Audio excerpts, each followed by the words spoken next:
Ladies and gentlemen, please take your seats. You know, one of the often overlooked keys to success in the entertainment industry is, quite frankly, not giving up. And if you're within the sound of my voice, you must be in the seats with once more. Thank you for not giving up. Keep doing you. But again, we love that you're listening, and if you like what you hear, keep listening, uh, and subscribe because we're at all your favorite podcast providers. So hit that like and subscribe button, places like Apple, Amazon, Spotify, Google. Plus, we archive every single one of our episodes over at our In the Seats YouTube channel. So if you can give us a like and subscribe there as well, we'd absolutely appreciate it. Also, don't hesitate to check us out on social media. We're on the Facebook, the Twitter, the Instagram, Letterboxd, the TikTok, the Threads, the Blue Sky. I lose track. There's way too many. I'm old, but yeah, what are you gonna do?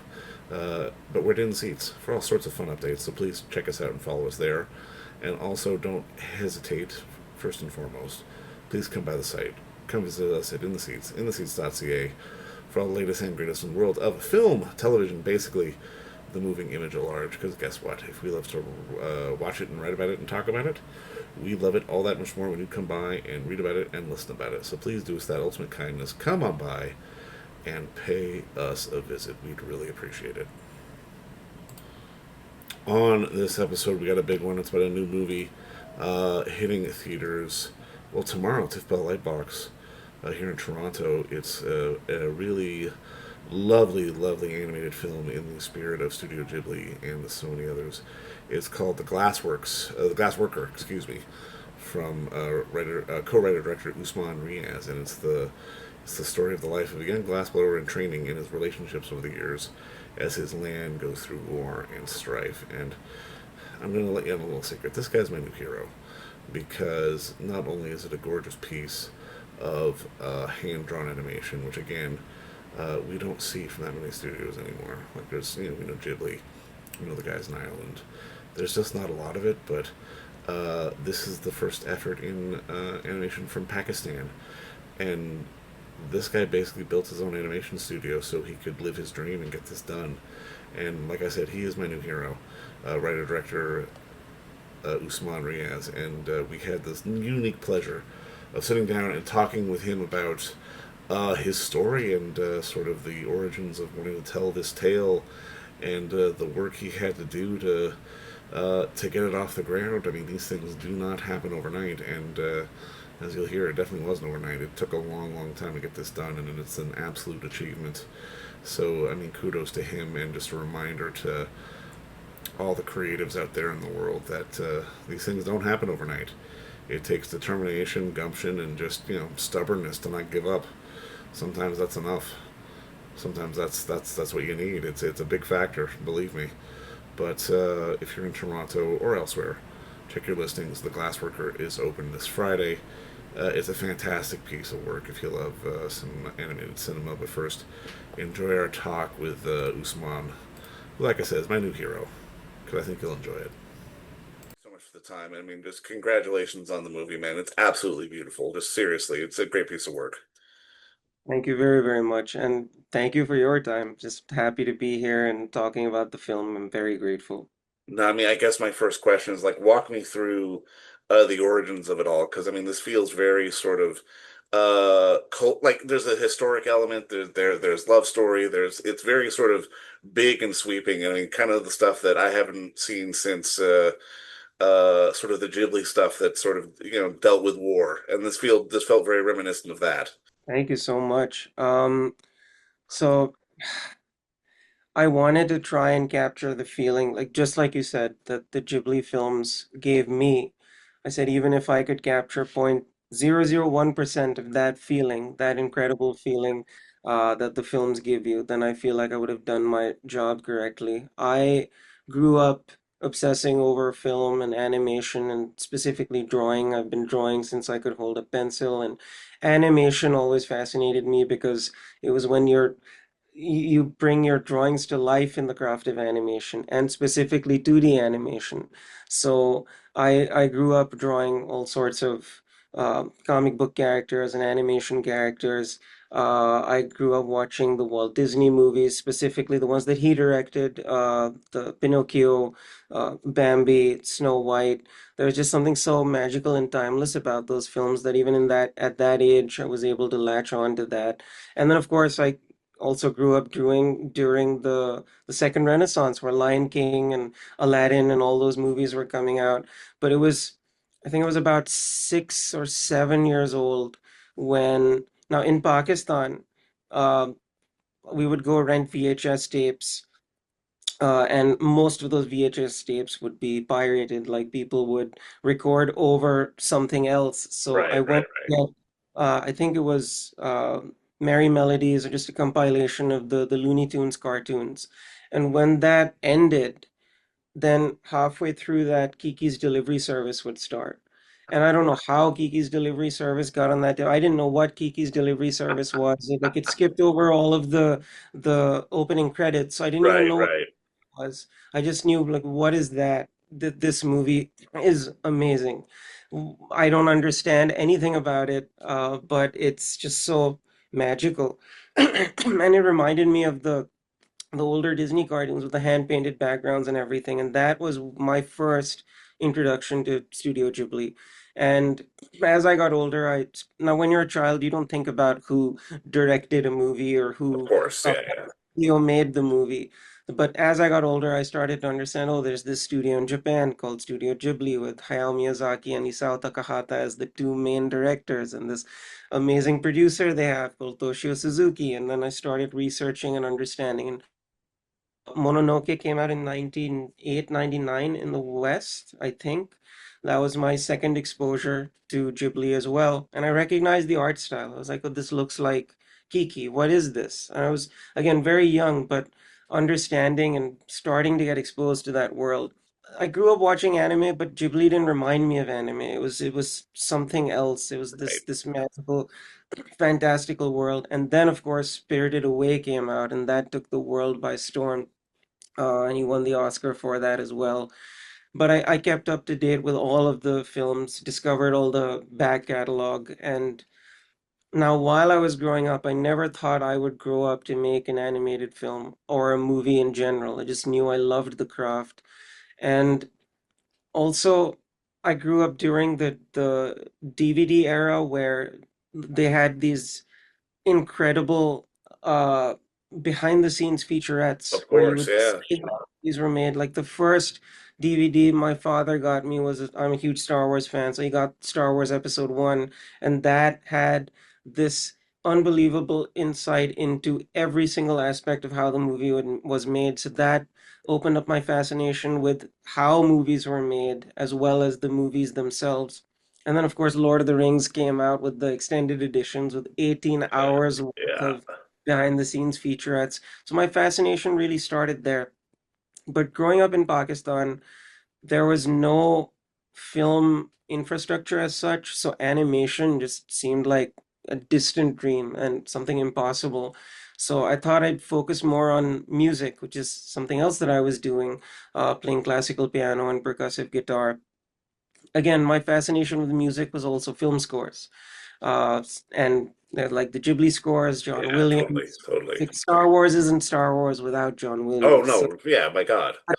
the fanfare and everything that he put into it, and my obsession for classical music, hearing the planets, him evoke the planets in the score of Star Wars was also something amazing. So I understood how he was influenced, and just diving deep into the process. But it was only when music started taking off for me, and animation I kept doing in my spare time. I kept drawing, but again, never thinking I would do anything with it. I did two live action short films. I storyboarded them like animation. The second film in 2013 was selected for the New York Independent Film Festival, but they were just experiments, and like it was like poetry almost. Like I was just sitting there making these things and trying to just tell a story through those, but not thinking I would go on to make something with it. But when I went for TED in 2012, I was sitting there, and I say this story with a bit of trepidation, obviously, because this figure is not what he was back then. as he is now, but Elon Musk was on the stage with Chris Right. Anderson, and he was talking about Hyperloop and SpaceX. And I was sitting in the audience and looking at this man talk about how he's going to build rockets and satellites from off-the-shelf parts and put them out into space. And speaking about it as a like completely matter of fact. Like, oh, I know it's going to happen. I'm going to do this, and it's going to be incredible when I do it. And I was sitting in the audience going, oh, he's talking about doing all these things in space. Suddenly, doing animation on Earth didn't seem as daunting. Like it really clicked for me there. And then in 2013, The Wind Rises came out. I was at Berklee College of Music, and I was one of the few people in the cinema there because it had a limited theatrical run in Boston. And I was sitting and watching this movie because I was obsessing over the making of it. I was obsessing over everything. I sat and watched it, and Jiro Horikoshi, just the sequence of him taking his planes out on ox carts to Yeah. actually test them while his friend Honji was complaining about how the Germans are much more advanced than Japan, how the United States are much more advanced than Japan. They're never going to be able to do it. I saw so much of my journey in that character. I said, "Oh, he's still making planes. It's still hard for him." So we have the animation on Earth. We have Jiro Horikoshi making these planes and taking them out on ox carts. I have to make my movie. I have to do animation somehow, and that put me on the journey to write the Glassworker and come up with everything around it, storyboarding all the characters and the sequences of the movie, writing the script, building a team. And yeah, I would say those two instances in my life really pushed me forward to make the movie. And I mean, I can keep talking, but I think I've lost the question in No, no, itself. no, but you haven't though. And I mean, it's one of those things because I mean, correct me if I'm wrong here, but I mean, it's one of those things where you almost had to sort of, like you said, Pakistan doesn't necessarily have sort of a setup for film. And I mean, I can imagine much less animation, much less 2D hand-drawn animation. A lot of that you probably had to sort of cobble together yourself. Can you Yeah. talk a little bit about the process of that and kind of building your, like going, screw it, there's no space for me, I'm going to make my own. So, oh, you're absolutely right. I had to just build everything to be able to make the film. And continuing the story from 2013, because I was a TED fellow, I was invited and I was selected to become a TED senior fellow. What that means is you go to the TED conferences, they happen in Vancouver, the main Right. TED conference every year, and you get an opportunity to, if you're a performer, you go up on the stage and you perform, or if you have an idea that's worth presenting, then you go on stage and talk about that idea. Um, I began working on the Glassworker in December or November 2013. And in TED in 2014, I started carrying around a portfolio case with all of my drawings in it, all of my rough animation examples, a lot of the early storyboards. And I began just carrying it around the conference floor. I would try to show it to everybody who I could, just help point me in the right direction, not necessarily fund me, just point me in the right direction to make this because I have no idea what I'm doing. I'm 23 years old, but I know I want to make this. Nothing happened on that trip, but I kept working on it. And I said I'm going to build an even stronger portfolio with an even stronger story. And again, just put my head down and work. Same thing at TED 2015. It happens in April. Uh, Took a bigger portfolio with more drawings and the story more fleshed out and animatics and other things to show to people. Now, TED has this app where you can communicate with all the people attending. So I saw all the executives from different studios, Disney, Warner Brothers, DreamWorks. Oh, they're attending. I'll message them. Hopefully, they'll point me in the right direction. Nobody responded. So it was just me roaming around with that portfolio case again. And I said, what do I do? Well, Japan might have the answer. And I went to one of the organizers of an event that happens in Tokyo, TEDx Tokyo. And I just got down on my knees and I said, please, I really want to make this movie. I've been working on it for, it was almost 2 years at that point. I have a lot of drawings. I have a lot of the animatics. I have the music ready for it as well. Please let me come to Japan and let me talk about this film and my love for the Japanese animation industry. And they kind of looked at me funny, but were gracious enough to say, sure, I've seen you here many times. Come to the conference and present your idea. Then I went to Japan in July, and at the conference, everybody had headsets on because a lot of them weren't native English speakers, and my talk was primarily in English. Right. So I went up on stage and poured my heart out about my love for anime, the Japanese animation industry, for manga, and of course for Studio Ghibli. And by the time the talk was done, the translation didn't keep up with me, so the audience was just dead silent. I was like, "Oh God, I'm in I'm Japan. bombing. Oh no. I have bombed so badly." And I went backstage and I was in the green room and I just put my head in my hands and I said, "What am I doing? There's a reason this is impossible." And I'm not joking when I say this. Someone knocked on the door within 5 minutes, handed me their card and said, "We'll see you tomorrow." And it was Shin Hashida's card from Studio Ghibli. I burst out crying there. The next day I was in tears as I drove up to the studio in Mitaka. I mean, you see it in documentaries all the time. And I had books, I had all these pictures and stills, but nothing prepares you for actually seeing the building. And then the door said no visitors and no tours printed out and just taped onto the glass door. And they opened the door up for me and I went in. And of course, this is July 2015. So they were done with The Wind Rises. They were done with The Tale of Princess Kaguya, and they had finished up Arrietty as well. Yeah. So I said, okay, not Arrietty, sorry, when Marnie was there. And I said, oh, okay, there's probably nobody's going to be here, and it'll just be the administration people. But I walked in, and Miyazaki sits on the second floor by the window. But today he was on the ground floor in this other section of the studio with a very small team, and they were working on Borrow the Caterpillar, the CG film, Yeah. the Ghibli Museum. And I was just like, holy shit, he's right here. That was incredible. I didn't really speak to him. He was busy and he was in full Miyazaki Of mode, so he was course. Yeah, angry. yeah.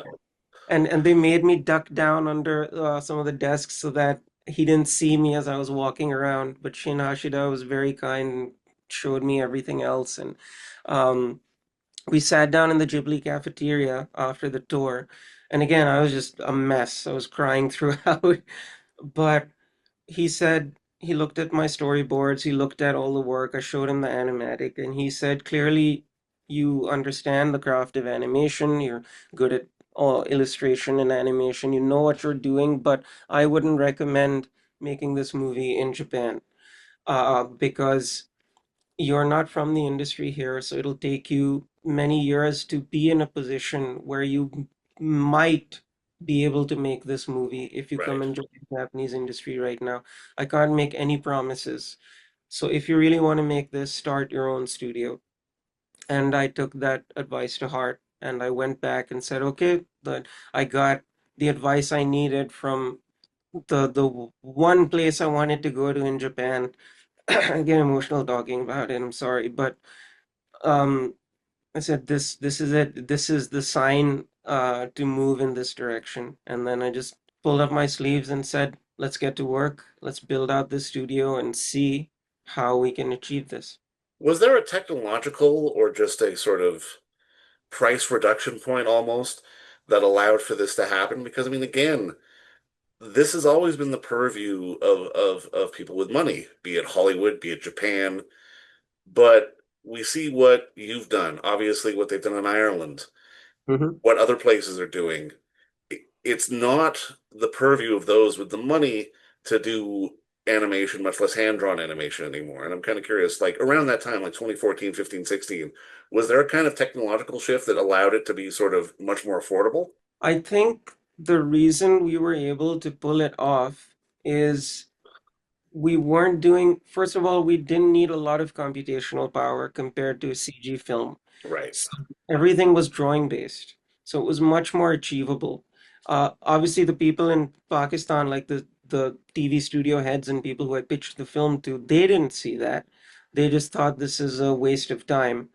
But for me, it was I understood how animation works. I understood how the drawings work. I am an animator myself. So I said, no, it's not as hard as you're thinking it is if you're willing to put in the physical work itself, which is making the drawings. Uh, so what happened in terms of financing for the film? Of course, you still need computational power to do all the compositing work and stuff, but that came way later. Um, Again, I tapped into the TED network again. I said, I need to raise money because nobody's willing to put money into this. My family, of course, I'm very, very grateful to them because they said, okay, we'll help you, we'll support you, we'll give you a space where you can work. We have a family business in Karachi with a few spare offices, so we were able to start from there. Again, this was 2015, 2016, but it was really Kickstarter. One of the founders of Kickstarter, his name is Perry Chen. He was also a TED fellow. I went to my mentor at TED and said, what do I do? How do I show people that this is something worth putting their money into? And I said, just use the internet, use Kickstarter. That ultimately got us off the ground. I wanted to raise $50,000 to make a few minutes of animation. We were able to raise $116,000 to make just a few more minutes of animation. Because obviously, you are not able to make a feature length film with that budget. But I said, no, this is good enough to make a proof of concept. And once we made that proof of concept, which again took a lot of research and development, a lot of people, animation enthusiasts like me who came on board on the team, worked very, very hard to help me achieve this proof of concept. Once that was done, I took that back to Japan and showed a man named Jeffrey Wexler, who's the chief of international of Studio Ponok now. But he first saw me at Ghibli in 2015. And when he saw me the third time, he's like, "You keep coming back here. Like, clearly I've seen," because he said he's met a lot of people who say they want to do it, but then give up or circumstances don't allow them to make the film. This is your third year in a row here. So I'll help you because you're pretty serious about this. And I said, yes, yes, I am. He came on board, and then his name allowed other people to come on board, and I'm very grateful for that. And that's how we just kept building everything out. But to answer your question about the technology aspect and the financing aspect, uh, it wasn't the difficult part was actually sitting there and getting the work done. We didn't need a very big budget in Pakistan to be able to achieve something like this. But for Pakistan, it's a significant budget still. Like compared to, say, Hollywood or even Studio Ghibli, our budget is minuscule, but nobody had ever invested that much money into a film in Pakistan till ours. So it was still pretty difficult to raise all that money for sure. But in the grand scheme of things, in the wonderful world of film, it was a very small budget to make a movie like this. When was the moment that someone sort of understood your proof of concept and got it? Because I mean, again, everything you've described, you've not just built an indie film from the ground up, you've built a film industry from the ground up for Pakistan. And I mean, it's a different beast entirely. Like when was sort of that sort of light bulb moment to be like, oh God, thank God, somebody finally gets it. We can do something with this. So there was never a moment like that. Really? What, no, what happened was my family supported me a lot through this and invested a lot in the film. And the other investors were in California, and they were also family friends. It was only these two groups that financed this movie because nobody came on board. Nobody said, we believe in this." No studio. I mean, by nobody, I mean no studio or Right, right, finance. right, right. It was all friends and family, and I'm very grateful to all of those people because without them we couldn't have done this. But even with the friends and family, it was all funded in batches where they said, okay, you've gotten from this month to this month, and I'm like, okay, please, we need a little bit more, we need to keep going. There was one moment where the investors said, well, why isn't Netflix or Disney or Warner Brothers coming on board? And I told them, I don't think anybody ever will. We have to take this through to the end ourselves. And thankfully, they believed in me enough and believed in The my partners, my wife Mariam and my cousin Khizr. Mariam was the art director and associate producer on the project.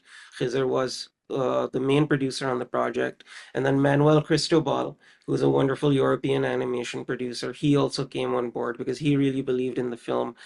We got a lot of support from industry professionals, but not financiers. We had to fund it ourselves. And I remember very vividly in Annecy in 2022, we gave a work in progress talk about the film just to kind of build awareness for it before we actually completed it.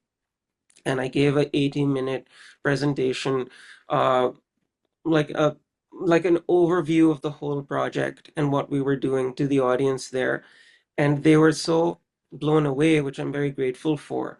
But they came up to me afterwards and said, "This is amazing. How much government financing and subsidies are you taking advantage of to be able to achieve this?" And I remember laughing out loud when they asked this question because I was like, "What? That exists?" And then Manuel explained, "No, in Europe, the government actually helps fund a lot of these projects that are made." I went, "Oh, I had no idea. We didn't know that."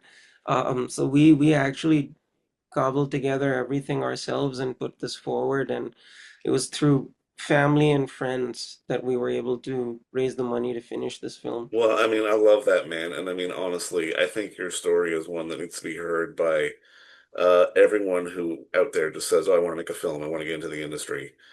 And then they see it and then they realize the work and then it doesn't happen. And I mean, it comes down to the sort of the pure power of, sheer will and just not stopping. And I mean, Yeah, I'm kind of curious for you, just to put a bow on this, like, how do you not stop? Because I mean, it's one of those things where like so many people could look at sort of the mountain it climbs, the mountain it takes to make a movie like this, and just stop and give up. But you just didn't stop, I didn't. I think it moved beyond passion for me. It right? became obsession. I said I have to get this done no matter what. Um, that's why I storyboarded the whole film myself. I did a lot of the score. My wonderful friend Carmine, who was co-composer on the film, did a phenomenal job with it, but I laid the foundation and then he ran with it. I said I have to figure everything out for everybody so that no one can come and say, we don't know what to do next. My storyboards were extremely detailed so that everybody knew when they looked at it, okay, this will go in the background. This is the lighting. If the costumes or colors were changing, I would paint all of the panels. Just do exactly this and add to this and try to make it better, but it shouldn't be less than this. And then the people who I was working with, I'm very fortunate I got to work with a remarkable group of people, both in Pakistan and internationally, to help bring this project to life. But it was just pure obsession, and it became very difficult. Like, it's not like um, it was an easy journey. It was like there's a lot of PTSD involved. I'm sure. I said, But but I I mean, said, brother, I mean, honestly, I can't wait for more people to see this because this is such a true testament to the creative spirit. And I mean, as one creative to another, man, just thank you for not stopping. Because honestly, that's how you get shit done. And I mean, it comes through in the work, and you've done a gorgeous piece of work here. I can't wait for more people to see this film. But I mean, Usman, just thank you for the work and thank you so much for the time today, man. I truly appreciate it. so much. I'll very quickly just say I also shot a behind the scenes documentary of how we made the movie, just like the DVD extras I was talking about. So for Yes. 10 years, I shot everything. If you're interested in seeing that, you can just write the making of the Glassworker on YouTube. So it's all there. It's about 98 minutes, but I've split it up into contextual episodes. So yeah, Love it, man. I'll share that with my readers and viewers for sure. But again, man, thank you so much for the time. I appreciate it. honored. Thank you so much. All right. And don't forget to visit our friends over at Bay Street Video for all your DVD, Blu-ray rental, or purchasing needs this summer, as they are still open for curbside and some mailing delivery as well. Over at 1172 Bay Street, Toronto, Ontario, Canada, you can give them a call at 416-964-9088. That's 416-964-9088. Or send them an email at baystreetvideoto@gmail.com for any of your DVD and Blu-ray needs.